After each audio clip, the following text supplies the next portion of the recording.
Am, Buenos días, mi nombre es Fiorella Suárez y en esta ocasión yo quería hablarte acerca de...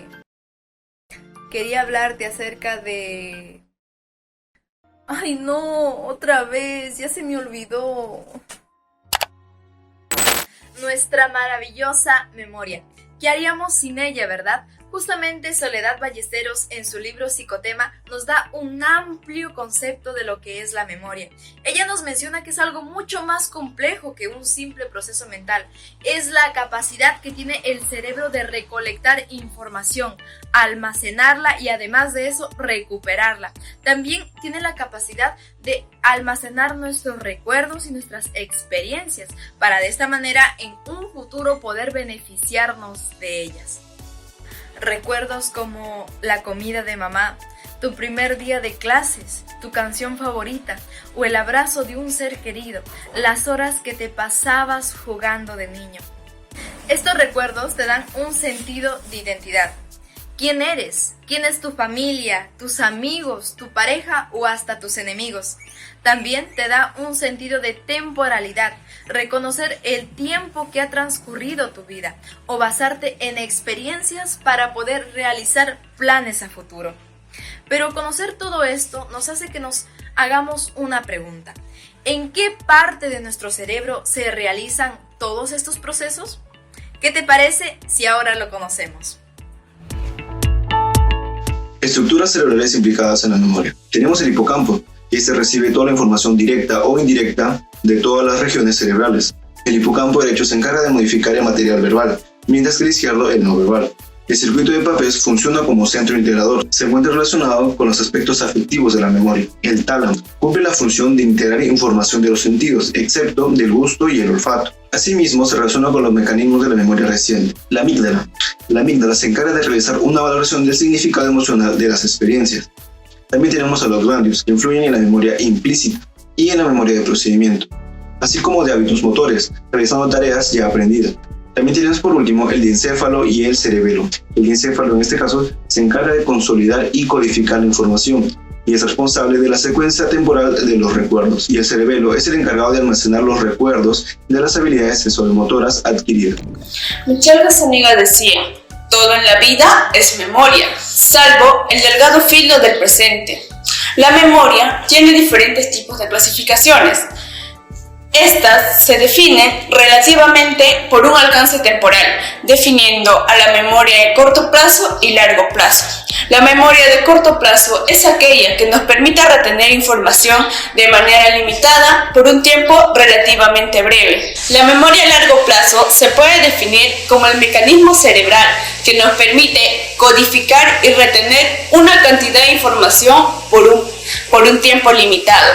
Los recuerdos que almacenamos en la memoria de largo plazo pueden durar de segundos hasta por varios años. La procedimental explícita y la memoria declarativa explícita.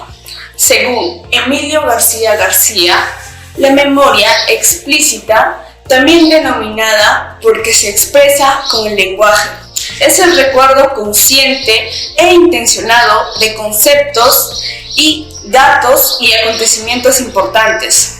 Por ejemplo, si una persona nos pide que recordemos qué hemos hecho de la mañana desde que nos hemos levantado hasta la tarde que nos hemos ido al trabajo, estaremos recorriendo nuestra memoria explícita. Por otro lado, la memoria procedimental nos refiere a la destreza como la capacidad de poder hablar, nadar o montar en bicicleta. Una memoria que no necesita atención al momento de recuperarla o ejecutarla. Para Emilio García García, con la repetición, una memoria explícita puede llegar a transformarse en una memoria implícita. Por ejemplo, cuando nosotros aprendemos a conducir un coche, nos vemos en la obligación de poner la mayor atención posible. Pero cuando ya nos volvemos unos expertos conductores, vamos haciendo diferentes actividades, hablando por teléfono, hablando con nuestro acompañante, hasta escuchando música. La memoria emocional se encuentra a caballo entre la memoria declarativa explícita y la memoria procedimental implícita. La memoria emocional incluye la fobia, el miedo y el pánico.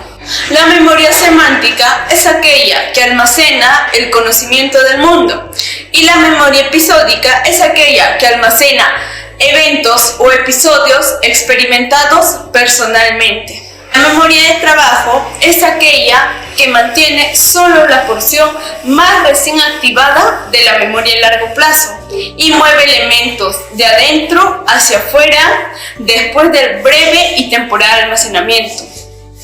Es decir, la memoria hace referencia a las operaciones mentales que realizamos con la información, elaborándola y reorganizándola para así resolver problemas. Ahora que conocemos un poco más acerca de la memoria, podemos afirmar que es realmente increíble. Según Bernardo Peña, en el año 2019, los principales trastornos de la memoria son las amnesias y el Alzheimer. Pero, ¿qué es el Alzheimer? El Alzheimer es una enfermedad neurodegenerativa que afecta a lo cognitivo y a lo conductual. Su principal característica es la pérdida instantánea de la memoria. Usualmente se da en personas mayores, ya que sus neuronas van disminuyendo y por ende se provoca este trastorno.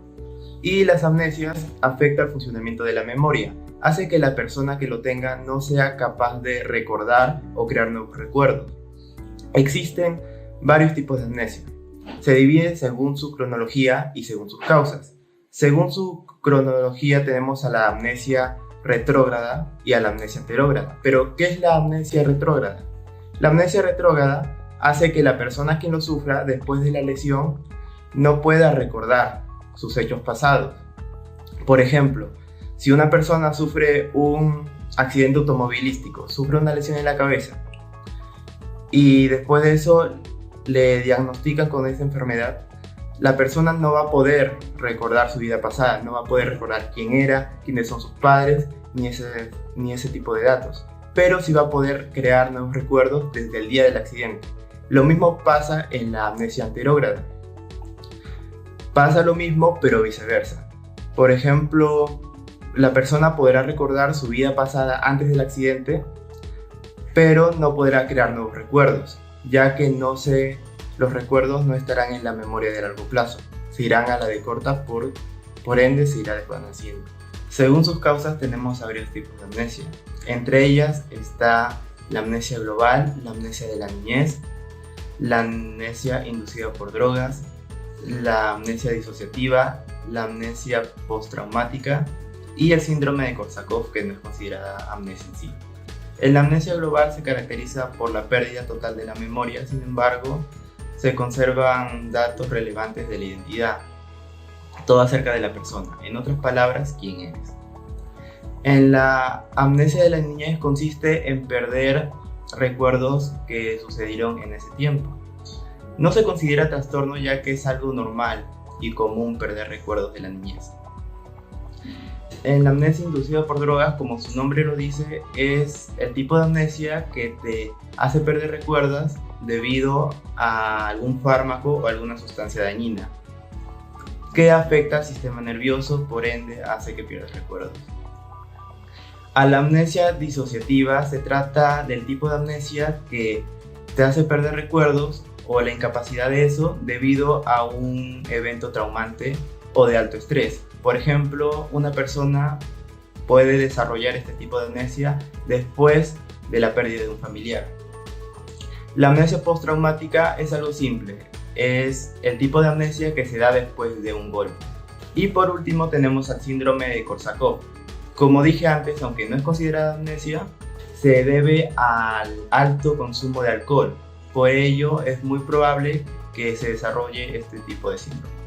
Vamos a comentar algunos efectos y anomalías relacionadas con la memoria, que son comunes y que a todos nosotros nos ha pasado alguna vez en nuestra vida. El efecto resencia se produce cuando la información que más se recuerda es la que se nos presentó al final. Por ello, cuando nos dictan un número, por ejemplo, recordamos los últimos dígitos, pero no somos capaces de recordar los demás. Mientras que en el efecto primacia se recuerda la información que se presentó al principio. Estos dos efectos hacen referencia a la memoria a corto plazo. El efecto Google es la tendencia a olvidar parte de la información por la facilidad de recurrir al Internet. Esto hace que el cerebro no memorice datos básicos.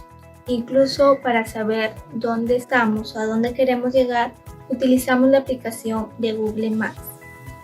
Efecto Mandela o falso recuerdo. Es cuando se produce un recuerdo que no ocurrió o se rememora de forma distorsionada. Oficiosamente, este se conoce como efecto Mandela por el falso recuerdo que se extendió mundialmente de Nelson Mandela, que murió en prisión.